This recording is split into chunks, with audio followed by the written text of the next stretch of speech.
the colon. So the colon is something everybody needs to do. So I want to just go from the mouth all the way down.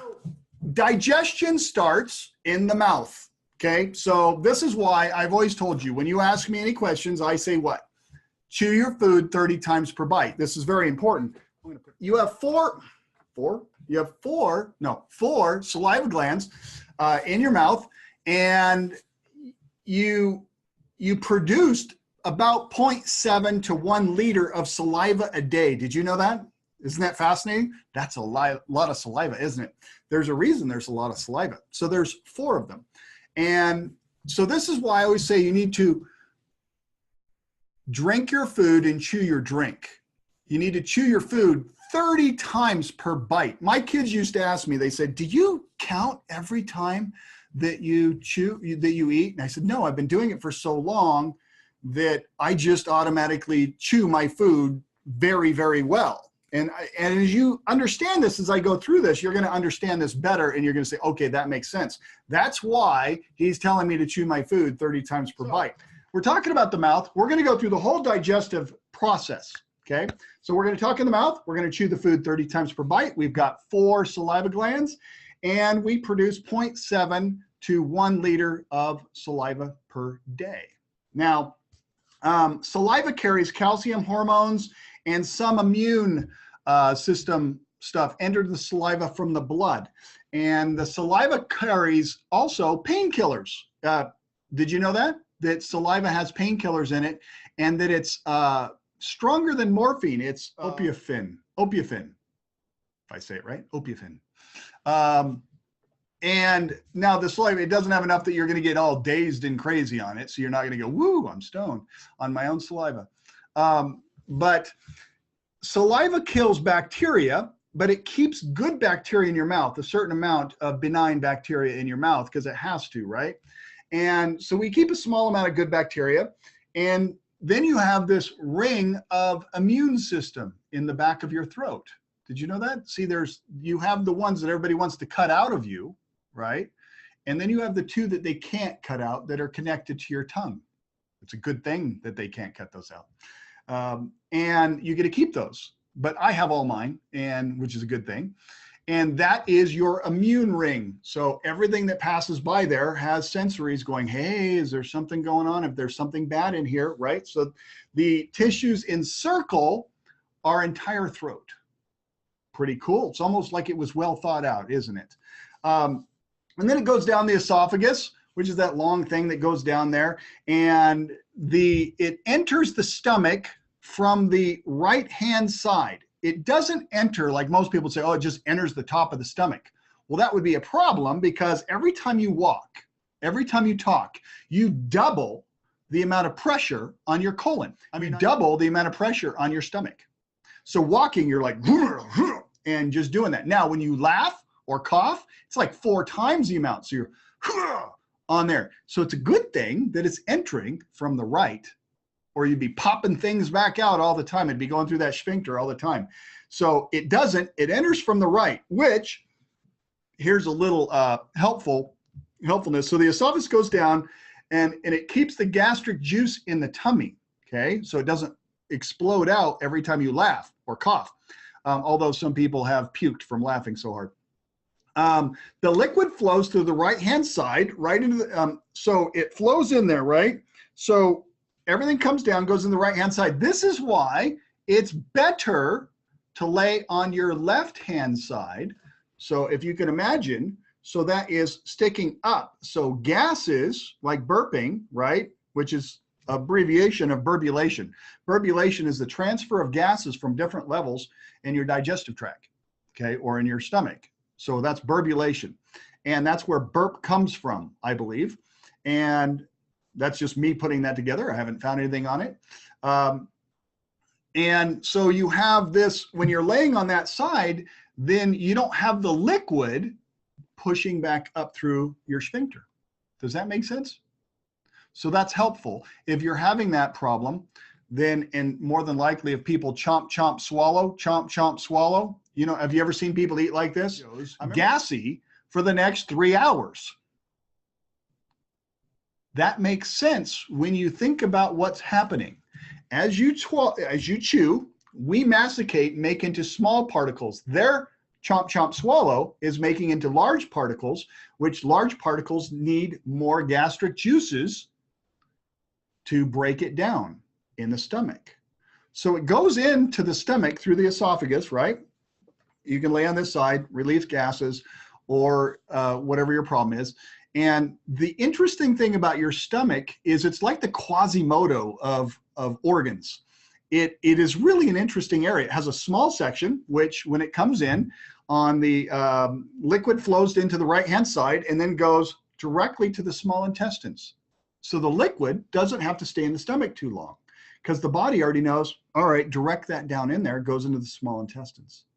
The large particles of food, and larger for those chomp chomp swallowers instead of the 30-time providers, right? Because we want to be the 30-time chewers. We want to massacate. Massacate. Remember, drink your food and chew your drinks.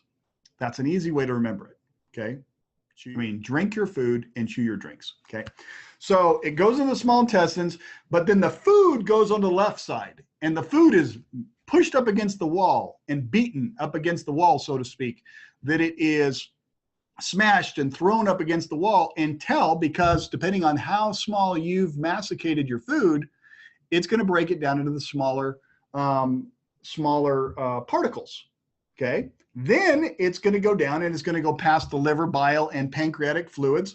Now remember, this is going to be these are digestive enzymes and things kind of like your laundry detergent. Have you ever thought about that? It's like soap. It's like laundry detergent. It's actually chemically very similar because it's breaking down proteins, sugars, and fats. And then it's rinsed away. That's the same thing your enzymes are doing, breaking those things down so that we can assimilate them. They have to get into small particles, small molecules. Basically, it's all gaseous, right? I mean, it becomes in there so then it can be transferred through a permeable layer of tissue. So as it goes down through, it goes past the liver, bile, and the pancreas, produce it, then it goes into the small intestine. And now, if you could see your small intestine, it's fascinating. It's 3 to 6 meters long, right? So at 3 to 6 meters long, you think, oh yeah, that's not too bad. It's very clean, and it's kind of velvety looking. And there's really no bad odor to it. Not like the large intestines, which is all bad odor. But it's clean because that's what that noise that you're getting all the time, that's you cleaning the small intestine. It's going to broom sweep everything out at the end of the meal so that it's a clean area again. It's sparkly. There's some really anal retentive people living in your small intestines. They're going to clean up that area. It's like having a big group of maids in there, and they just clean up and make the bed before you can even go back and mess it up. So it's 3 to 6 meters. And it's just folds on folds. This is like the folds arena because it's folds. Now, without the folds, it would have to be 18 meters long. Do you see how many folds that is? You go from 3 to 6 to 18 meters, okay? So you go from 18 meters long. Now, each square inch has 20,000 little fingers. Little villi, each square inch, or 30 per square millimeter. Does that make sense? Okay, so because I have to do it in meters and all that kind of stuff. So I'm getting better at that, actually. A lot of conversion going on in your brain all the time. So it's about 30 per square millimeter. That's a lot, okay? Now that's just villi, and it looks like velvet. And then each projection, so each one of these villi, then has villi on it, microvilli. So each little villi has a villi on it. And that microvilli would then, if you extended that, and then each one of those microvilli has little antlers on it, little like sugar receptors. So they're like going like this off the microvilli, which are 20,000 per square inch on the regular villi. Imagine if you could iron that out, what would it be? If you ironed it out just all the way, it'd be 4.5 miles long or 7 kilometers. 7 kilometers in that 3-meter space, all wound up through right there by your tummy. Can you believe that you have that much space because of the folds on the folds and the villi on the villi on the villi? It's fascinating stuff. So the reason that is, this is what always gets me to the part of, this is why you need all 6 forms of B6. You need to not be eating hydrogenated oil or partially hydrogenated oil or animal fats that are sticky, tallow, pig fat, beef fat, those kind of fats, they're sticky, okay? These hinder you from assimilating your B6, which produces 60 enzymes and increases your hydrochloric acid production. So now that we're living in the small intestines, and this is where we are, on the villi, on the villi, on the villi, I want you to understand that each one of those little antler receptors is trying to break down, to get a broken down nutrients. If you do not have those 60 enzymes in the hydrochloric acid production and you're not getting your B6s, they're going to bypass that antler area in the villi and go down into the large intestine. It's going to pass through the appendix, pass over the appendix and go to the large intestine, which then causes gas. Have you heard of anybody having problems digesting proteins? Anybody? Maybe just a few people? Maybe they're not getting their 60 enzymes or their hydrochloric acid production. Maybe they're not getting their B6, which then also they're not going to get their B12. Have you ever heard of anybody, especially the elderly, having a problem with blood circulation, oxygenation to the brain, and blood circulation to the brain where they're having thought problems, cognitive problems? Have you heard about anything like this? In the digestive tract, there's millions of cellular functions going on. So if your proteins, maybe your liver and your pancreas are not producing enough, right? Because they are these 2 little things squirting stuff out there to help you digest things after it leaves the stomach when it goes into through the ducts, and then it goes into the small intestines. So if we then start here with what we eat and take all of our nutrients we need, all 106 minerals, all 54 plus vitamins, and from all sources, 8 vitamin E's, 6 vitamin B6s, stop eating high fructose corn syrup, hydrogenated oil, processed sugars, synthetic sugars, any of these fractionated man-made substances, or anything that's processed. Okay, the reason I tell you the one about the high fructose corn syrup is, did you know that tryptophan attaches to the sugar? And if you're eating high fructose corn syrup instead of just fruit sugar from fruits, you have an overabundance of high fructose corn syrup or fruit sugar, and it's a modified fruit sugar. It's not a good fruit sugar anyways. Then, because its process has no nutrients with it, just like white sugar has no nutrients with it. Therefore, you cannot assimilate it. It needs other nutrients with it, okay? So the reason I'm telling you this is that the tryptophan attaches onto the sugar, and that will be flushed down into your large intestines and out the drain and cause you gassy and discomfort and problems like that. So then your tryptophan, which is your activator of your serotonin, your happy pill, your feel good, your I'm happy today feeling, okay? And then you have your sleep, your melatonin production, also by your tryptophan. So can you mess that up? By eating high fructose corn syrup, processed sugars, corn syrups, modified sugars, fractionated sugars, processed sugars, all devoid of nutrient sugars, and alcohol-based sugars, or anything like that. Have you ever seen white sugars? Yeah, they shouldn't be white. Stevia should be green. Dehydrated cane juice is brown and tan. Why? Because it has molasses and it has iron and calcium and all these nutrients in it. You take those away, you have a thief in your system. It is a stealer of everything.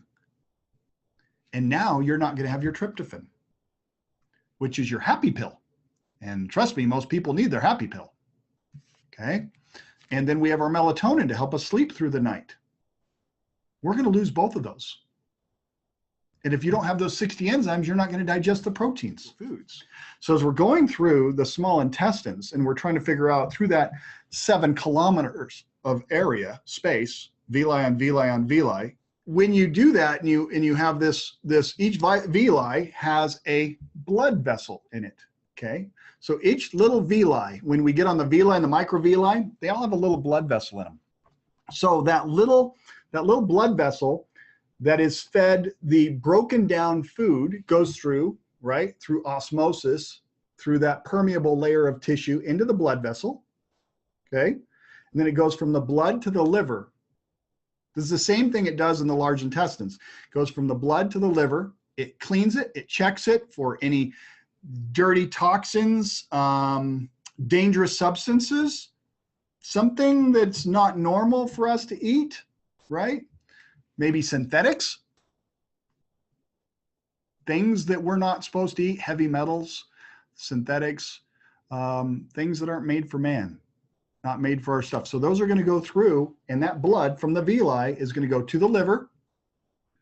And then from the liver, it's going to go to the heart, and then from the heart to every cell in the body. That's after the liver has cleaned it and checked it.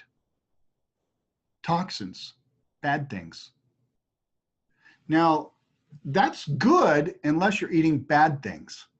If you take in bad things, that liver is going to get congested, isn't it? It's going to get stopped up. That's a problem. Okay, so then it's not going to be as efficient. And if you just keep eating all that bad stuff, what's going to happen? You're going to plague that thing and it's going to get overwhelmed, right? Okay, makes sense. So the appendix, now as it goes down through the small intestines, it's going to bypass the appendix, which is right underneath here, and it's going to go across here, okay? Everybody goes, oh, the appendix is worthless. Just cut it out. Just cut that thing out. It's worthless. Then why is it there anyways? Isn't it? Has anybody ever thought about that besides the guy that makes $18,000 for cutting it out? Nobody's thought about it? It's interesting though, because it is part of the tonsillar immune system. It's part of the ring. So it sits down there and it is a huge depot of immune cells just waiting for anything that made it through the small intestines before it goes into the large intestines to send it out. See, now the large intestines has a large deposit of immune itself around it all over the place, okay, these little pockets. But the appendix is just that. It looks like a little collapsed balloon. It's just all shriveled up, but that's what it is. So that when it needs to, it'll eke out some and stick it in there. So if you have a bad bacteria come around, a stomach flu, what will it do? Oh, it starts sending this response, coat the large intestines, send that garbage out of here, and you get diarrhea. Poof, it's gone. And then it lines the whole large intestines, protects our system. And the large intestines, of course, has some itself. And then the large intestines going like 23 rhythms a minute or something like that. And what it's doing is it's going to be the last vestige of getting nutrients from those food particles that you've chewed up, taken down all the way through and has all these things. That's the large intestines, and it's going to go through all that stuff. And it's only about 3 feet. It's about 1 meter long, okay?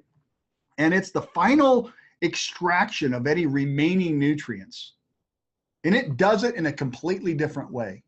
And it's going to get in there, and it's going to go from the blood through that permeable layer of bowel tissue to the liver. And then from the liver, once it finds that it's clean, it's going to send it to the heart and go through every, it's going to go to the heart, and it's going to go through the whole cardiovascular system, and it's going to then feed the body any of the last nutrients it can. Okay. So it's made of completely different tissue though. And it goes bloop, bloop, bloop. So you're going to have, it's going to come up the ascending across the transverse, and it's going to go up, under, and then down. It's not like smooth plumbing that you would think would be really easy. It's actually a little bit like this. Now, every stopping point, you'll notice with people, have you ever noticed like Tom Hanks has, let's see, what side is it he has it on? It's on this side. He goes flat here, and then big old big old bowel connection right there, because this is the facial pressure point to the colon, to the large intestines. So when people have this big, like that, guys grow goatees to cover that up. What they should do is clean their colon, and then this will start tightening up. Now, some people have more of a sag here than normal, just it's generations of life, and some people are just structured that way. Other people have a jutting jaw, but most people have a little bit of swag there. Now, when you have the big swag, or you see that difference between this side and that side, or on the tummy, you can see that big sticking over, that's the colon. What happens is, as it comes up the ascending, this will block going here, so they'll get a puffiness. This is the last real one that does it. The one of the worst ones is it comes over here, and before it goes up underneath here, heartburn is what we always find that to be, right? It will start just swelling up and get your colon from here to here. Like John Wayne, when he died, he had 26 pounds of undigested red meat in his colon. Watch on the internet and look at some of those videos of some people's colons and how big they are and disgusting and filled with garbage and parasites. Okay, so it goes over here. If it makes it through this area right here, then it comes down the descending, and then it goes into the sigmoid and then down, okay? And then you have an inner and outer sphincter down there by the sigmoid. So what you have is you have to the heart, the final few inches down by the sigmoid of the large intestines does not go through the liver. It goes directly to the main circulatory system. This is why medications a lot of times will be suppository, because it bypasses the cleanliness of the liver and it doesn't get filtered. Dangerous. Yeah. Because if you're bypassing a filter, and if that filter would have said, hey, that's not good, because I want the filter to make that decision. I don't want to make that decision. Say, you know what? I think I could eat this and it'd be okay. I'll just stick it up there and I'll absorb it completely because I'm sure it's perfect. So maybe it's not perfect. I would rather let the liver check it because that's its job. Let everybody do their job correctly. That's what the liver does. So as your colon goes up, goes down, then it comes down to the sigmoid. So the two big stopping points are going to be right here and right down here before the sigmoid when it turns down. A lot of people get bloated in those two areas. And what happens is through the years, the colon goes, well, I've got more stuff, and then it gets bigger and bigger and bigger.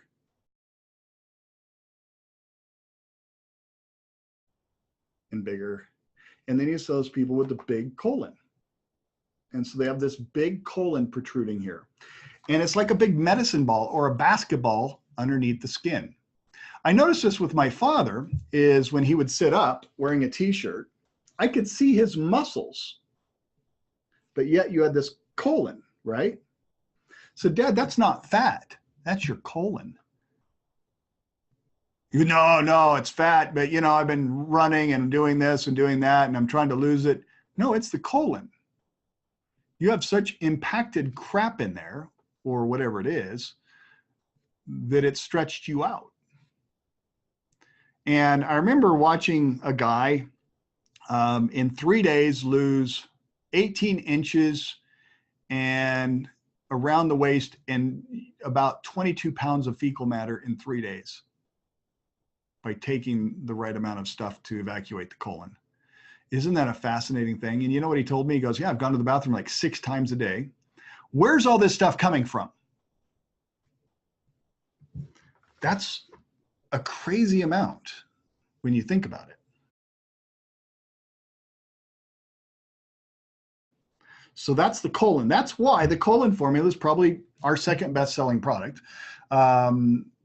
It's probably our best-selling product that's still underused and underutilized. People don't realize how important this digestive tract is. One, I've tried to give you some ideas on things not to eat and things to do to get them proper. Now, when we're a lower bowel formula, so that's the large intestine is what we're cleaning. When you take the colon formula, you're moving that colon and toning it back up, strengthening it, giving blood circulation to it. When we're talking about getting the colon toned, you have to take the right amount of the colon formula. Now, most people don't like that. Do you know how many people don't like to go poop? Oh, I don't want to. I don't want to go. If I eat, I'll have to go. I don't want to take your product because then I'm going to have to go to the bathroom. I don't want to go at the office. I'll wait until I get home. I'm glad your car doesn't work that way.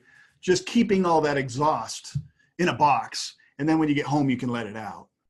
I had a lady, actually, she wanted a refund. She said, I don't like your colon product. I said, really? Why is that? She goes, I said, you know, it's been a great seller for like 30 years. She said, it's over 200 years old. She said, well, it makes me go to the bathroom too much. I'm thinking she's taking too many, right? That's what you'd be thinking, because too much. I'm thinking logic of how much you actually should go. She's thinking, no, it's making me go too often.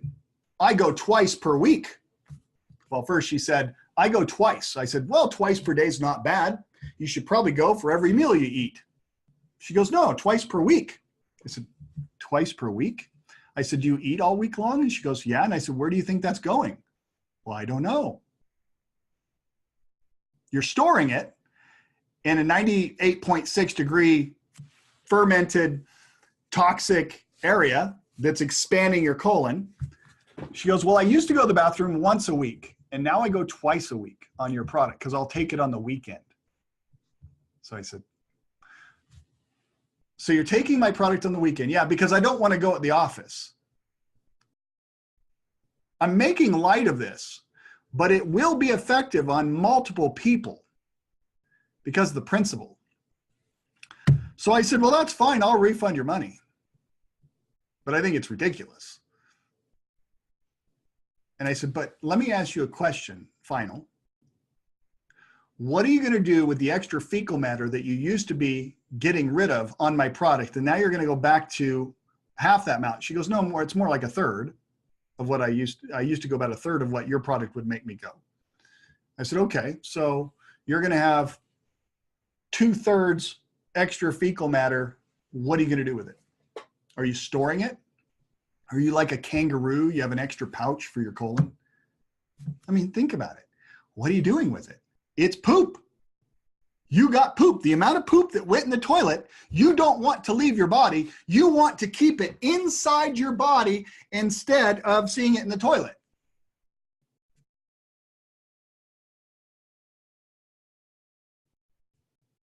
Does that make sense to me? No. Does that seem a little bit crazy? Yeah.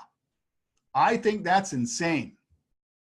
Not insane like lock you up insane. Insane like you need to make a better decision insane. Like, wow, stop doing that. Wherever you learn that from, stop. And start going to the bathroom correctly. And save your body. She goes, oh, wow, when you explain it that way, I think I'll keep the product. I said, it's your choice. You should probably take it more often and all week long, like every day. No, I don't want to go to the bathroom at the office. I mean, does she work with lepers or something that maybe, you know, she's afraid of the toilet seat? I'd just clean it, sterilize it. Maybe just bring some stuff in and spray the toilet seat first. I'm just saying you could do all kinds of things. You could be as anal as you want and as clean as you want, but you still need to go to the bathroom the right amount of going to the bathroom. So how much is going to the bathroom correctly? Well, let's go over that. You need to take enough of the colon product so your lower bowel moves to this. Soft serve ice cream. Piled up like loamy earth, like a dump truck dumps out its earth, or wet cement piles up. Moist, wet, not in shape or form, not in sausage lengths, right? Not like this. But soft, it dissipates when you agitate the water, meaning you flush the water, it dissipates. It breaks down instantly. That is the correct amount or the right way that your fecal matter should appear. Anything less than that is incorrect. And you either need to drink more water, eat more roughage, take more product. One of the other. I don't know. It's up to you. So here's the thing. How do you take it? I would probably start with 3 pills tonight, 4 pills tomorrow night, 6 pills or 5 pills the next night, 6 pills the next night, 7 pills the next night, and so on and so forth. I think the most I've heard is 18 to 20 pills. That's a severely constipated person. And hopefully, as they get to that 18, they'll quickly be able to get down to a closer to normal level. Now, there's skinny constipated people and big-bellied constipated people. There are both. There are constipated people that when they start taking my product, even though they may be somewhat slender, they'll say, yeah, it does this for me, it does this for me. Well, this is why.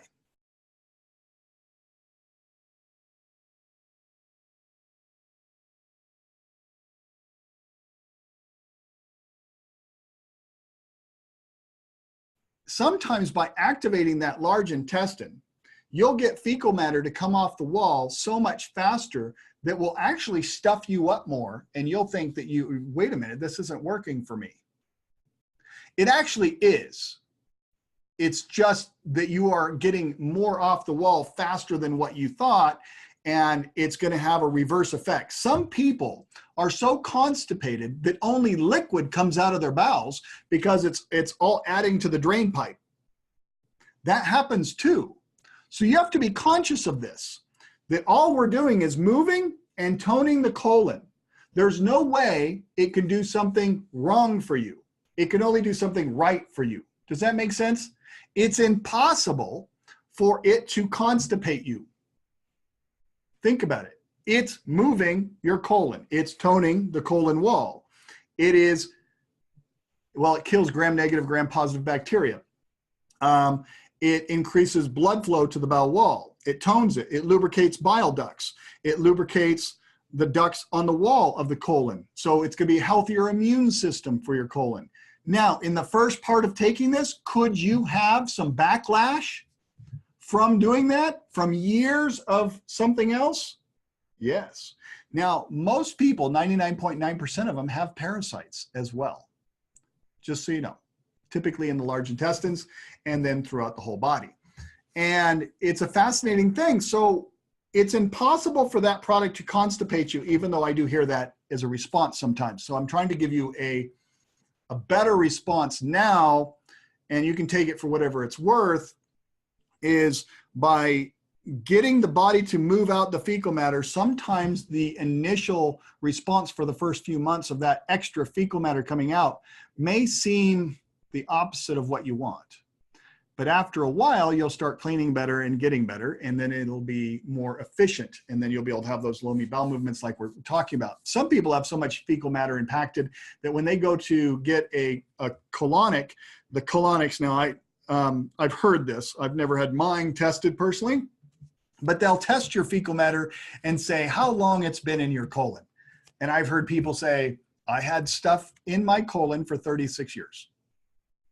I just want to know, what would that do to your body? Think about it. Fecal matter, poop, waste material, garbage, yuck, sitting there for 36 years. Anybody get the heebie-jeebies on that? Because I do. You think about that? That's disgusting. But that is in some people's body. That is going to happen. That is a response. You may sign up a distributor or a customer or talk to somebody and have a friend of yours purchase this product from you and have that kind of a response. They may have stuff that comes out like, it's like wood. It's like when things turn and it solidifies and gets hard, and sometimes it hurts when it comes out. Bowel movements should not hurt when they come out. You should not have to bear down with your abdominal muscles to have a bowel movement. You should have the 23 to 26 rhythms of the colon to move that fecal matter out. The descending colon should evacuate quite rapidly. For the amount that most people need to go to the bathroom to pee, should be almost the same amount of time that it takes you to evacuate your descending colon. Now, when you sit back up, you're done, you go to the bathroom, you're done, you walk around, you may have to come back because now the transverse colon will go through and drop down into the descending colon, and you might, in a 30 minutes to 15 minutes, you might have to evacuate again. That's a good thing. Do it. Some people up to 3 times, and all 3 sections of the large intestines evacuate, and what you'll have at the end, this is actually prime, is a little bit of liquid, like water. Because when you get up in the morning and you drink 1 liter of water, clean water, that will get your bowels to have water, moistness, and move out. Through the night, we get dehydrated. And when we're dehydrated, the first place our body goes to extract moisture is our large intestines, puts it to the brain, puts it to the heart. Another interesting thing is our saliva. We do not produce saliva, which is killing bacteria in our mouths all day long. And so we're not producing saliva like 9/10 while we're sleeping. Therefore, we don't drool all over our pillows. And so when we wake up, we have bad breath, don't we? And this is why everybody's breath's a little different. And everybody's saliva is a little different because it has hormones in it and painkillers and has all kinds of things, and it's killing bacteria, and all of us are a little different. So that saliva, that's why we have bad breath. So then once saliva starts going, the bad breath it will kill all that stuff. But we'll usually brush our teeth in the morning, and then your saliva will start production, and you'll start killing all that bacteria again. So it's an interesting thing of what happens when you're asleep. Then you get dehydrated, and you take that large intestines, you take moisture from that's expendable moisture, and send it to the body, especially on very cold nights when it's dry, or very hot days and nights when we're having a hard time keeping enough moisture in our bodies. So the first thing you do is you drink a big thing of water, about 1 liter of water when you wake up in the morning. That will help you evacuate your colon within about 30 minutes. Now, you may evacuate 2 to 3 times more after that. That is correct. Then that little bit of clean water at the end knows you're down to the end. You're down to the clean colon. Now, what happens? Well, now your liver and your spleen can dump out its putrescence into the colon as toxins to get them to evacuate because there's nothing in its way. Now you're going to clean your liver and your colon. Your liver and your spleen. Now that your liver and your spleen are getting clean, all that blood that is now clean will clean every cell in the body. Now you're going to be a healthier, cleaner person. And we're going to get rid of those toxins, heavy metals, pollutants, all the bad things that we're taking from the air, the water, our food, all those things. Now they're going to get clean. Okay, so that's one way of getting much healthier than what we would have been before. So the only thing is on this formula is you need to take it correctly. Take it before bed. Take the right amount. Start tonight with, say, 1 to 3. I would start with 3. See how your bowel movement is tomorrow. The next day, add 1, add 1. If you have what people call the squirts, where you go to the bathroom too rapidly and not very much substance comes out, you've taken too many. Most of the time, this is because people skip. They'll go, well, instead of taking 4 tonight, I'm going to take 10. And then they take 10. 10 might be too many. They may need 7 or 8. So then what you want to do is you want to back off 1 per night until you have a good loamy bowel movement the next night. That's the opposite effect, okay? So we're talking about the colon and how people don't go to the bathroom when their urges are. The first thing you have to remember is when you feel that urge to go to the bathroom, do not put that aside. You need to go to the first closest potty you can go, okay? When you don't go with those urges, you will stop your body from having the sensitivity to the urges, and therefore constipation will be the result. You've got to go on those urges. When that inner and outer sphincter, when it goes to the inner sphincter through the sigmoid, which is down here right there close, when that fills up with fecal matter and it gets pressure, that pressure will give you the sensation of, I need to evacuate. And that's what you have to do. And then it will allow the outer sphincter to release the fecal matter. Now, if you've had your prostate cut out, you lose the strength of the inner outer sphincter. And a lot of those guys, and this is sad, this is why I'd rather those guys just be on our Superior Man and Pro Man, or especially Pro Man, and save that problem, is that they will go potty in their pants and they're 60, 70 years old. And that's sad. And these are grown men and they don't want to do that, but they've removed their abilities. So the other thing that is important is, I teach this to people. Now watch this on the colon. Is what you want to do is you can actually give yourself peristaltic stimulation by either rubbing the feet, and just go and look at the chart and rub the feet in accordance, or coming up like this, go up, over, and down. When you come down here, pull it in right here. So pull it in gently and massage it. That's where the descending colon meets the sigmoid. That is a tender spot. If you feel a sharp pain, be gentle. Now just roll your hand with your palm up, over, or you can walk it with your fingers and walk that bowel line from right down here by your appendix, up the ascending, over the transverse. Now you can't go under your ribs, but you can rub and massage that in motions in this direction. What you're doing is you're stimulating peristalsis from the outside and loosening up fecal matter. You will find within a few minutes, you can have a bowel movement. I did this on a lady who had surgery, and typically with surgery and painkillers, it will numb up your colon. It goes in there, numbs all those nerves. So painkillers make you constipated because you're numb in all your nerves, not just these nerves. It's these nerves too. It's all nerves. So it numbs those up. You get constipated. So I rubbed that. I rubbed her feet. And what I do is I take some of our colon clean product. I'll take about 10 capsules. I'll empty them into a little glass with some olive oil, about a tablespoon of olive oil. Mix it together, maybe 2 tablespoons. Mix it with castor oil, which is even better than olive oil. Castor oil is a lubricative laxative, but it works on the stomach. You can put it with the colon formula as well as on the feet. Even just rubbing it on the feet will work. And massage those feet in the same direction as this, down to the sigmoid, and then pull that sigmoid in, kind of straighten out that bent spot like this. And you'll allow that fecal matter to move down and get in there. Make sure you drink plenty of water, and you will evacuate your colon. I've done this with constipated people, severely constipated people, even 400-pound, 200-kilo people.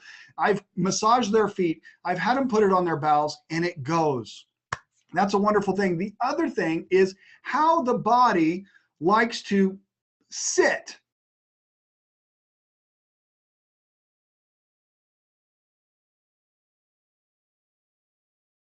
The problem is Japanese toilets are perfect. They're squat.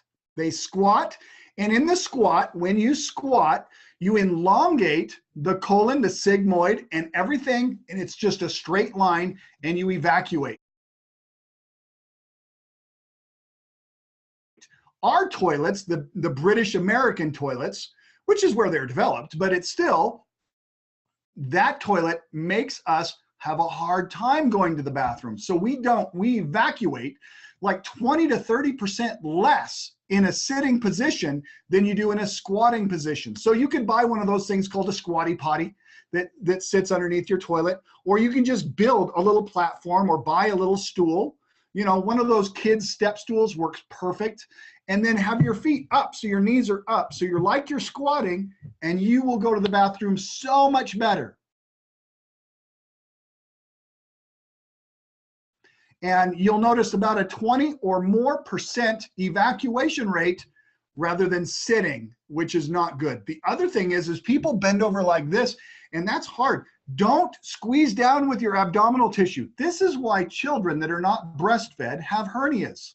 They get constipated, they bear down, and that fragile third layer of abdominal tissue that keeps all the colon in place will rip. Because, think about it, when you put, this is a colon that's enlarged and pushing out on the abdominal. You've seen people with puffy bowels, especially kids, there's no room. So it pushes out. When you drape a sheet or cloth over something, you can tear it much easier than if it's straight. If it's straight, the way the bowel tissue should be, we should all have flat stomachs. If we don't have flat tummies, I myself notice when I eat airport food or airline food, my stomach gets distended. And I immediately are like, oh my gosh, what did they have in there? Probably some preservative, something that's not digesting. If it's a preservative, what does it do? It fights decomposing. And so by fighting the decomposing, it's a preservative.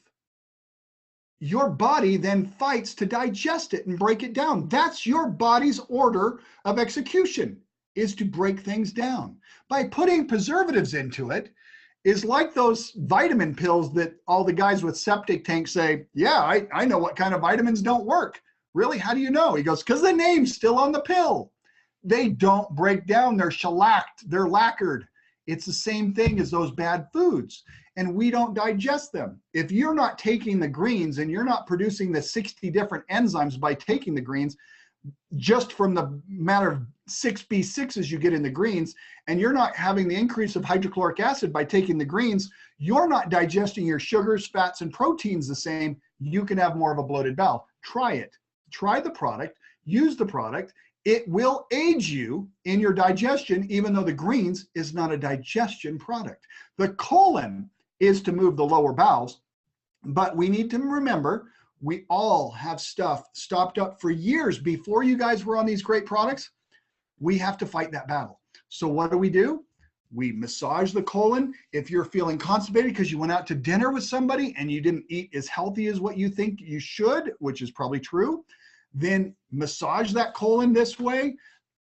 Get your spouse or a friend or a family member to rub your feet, and then make sure you rub in that right down here at the descending where it goes into the sigmoid, and make sure you take the right amount of colon clean product. Then make sure you have that stool in your bathroom, so in every one of your bathrooms, so that you are in a squat position so that you can evacuate your bowels much, much, much more efficiently. That is so important to your bowel health. People don't take it seriously. They don't understand. We are built to squat.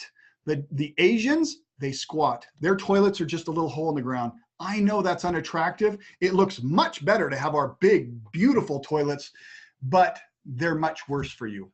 And so move around. The other thing you can do while you're massaging that, when you're sitting on the toilet, and I know this is an embarrassing thing for a guy to be telling you about, but when you're sitting on the toilet, you can move around and get that to move, and get these while you're massaging them. Get them, stretch it and move it. By stretching and moving things, you're going to get them to move and have that peristalsis. As soon as the fecal matter moves inside that wall, it creates peristalsis. Remember, those drugs, those painkillers that people take, they kill the sensation, which also stops you from having good bowel movements. So if you can take our natural painkillers, which work fantastically, then that would be a much better thing because they won't constipate you. And so I hope that helps. Having a healthy colon is the end result that we all need. Remember the quote that my great-great-great-grandfather said over 200 years ago: the colon is the root of all problems, or the root of all diseases, or the root of all illnesses, or the root of all evil, whatever they want to call it. And Dr. Kellogg's said the same thing, and Professor Graham, who created Graham flour, which to get the colon clean. Also, Professor Earhart. All these people have said the same thing. Dr. Linus Pauling. All these people are saying the same thing about the colon. You've got to get a clean colon, and a healthy colon is a healthy body. That is your core in your body that you have to have clean. If that's clean, everything else will start cleaning, and you'll be much healthier because of it. So the other thing that you can do is eat better. You need to eat healthy. Remember, eat to live. Don't live to eat. Okay? Just good pearls of wisdom. And as your grandmother probably always taught you, eat your greens. Eat your green leafy vegetables. Eat your vegetables. Eat all those healthy things. Eat for nutrition. When I'd make lasagna for my kids, I'd sneak in as much nutrition as I could get into those kids. I want the potency of nutrition in the unprocessed, unrefined, and unadulterated format. I believe in the greens every day because it's the only place you're going to get all 106 minerals and 54 vitamins. I just think that's absolutely an utmost for everybody. That's my personal opinion. And everybody that does it seems to have healthier hair, healthier teeth, healthier skin, healthier eyes, and healthier everything. Your fingernails start growing better. Your skin and your complexion will start looking better. And your eyes will start looking cleaner. Remember, because we're going to look at eyes, skin, nails, hair, all those kind of things to see about health. Those are all symbols of health. Okay. So then also when your bowel's clean, you're also going to be able to burn up body fat a lot easier. And when you hydrate, you're going to utilize stored body fat for energy a lot more. When you take the greens, you're going to start utilizing stored body fat for energy more. When your colon's working, you're getting rid of toxins. A lot of fat cells are toxin-based fat cells. And then those will be utilized as energy better because you can get rid of the toxin. Okay, be careful with what animals you touch, what animals you pet. There's lots of parasites that you can get. If you snuggle your dog, you very well could get pinworms through its muscles to your muscles, those kind of problems. I hope that you guys learned something today. I hope it was fun. I hope that it was informative.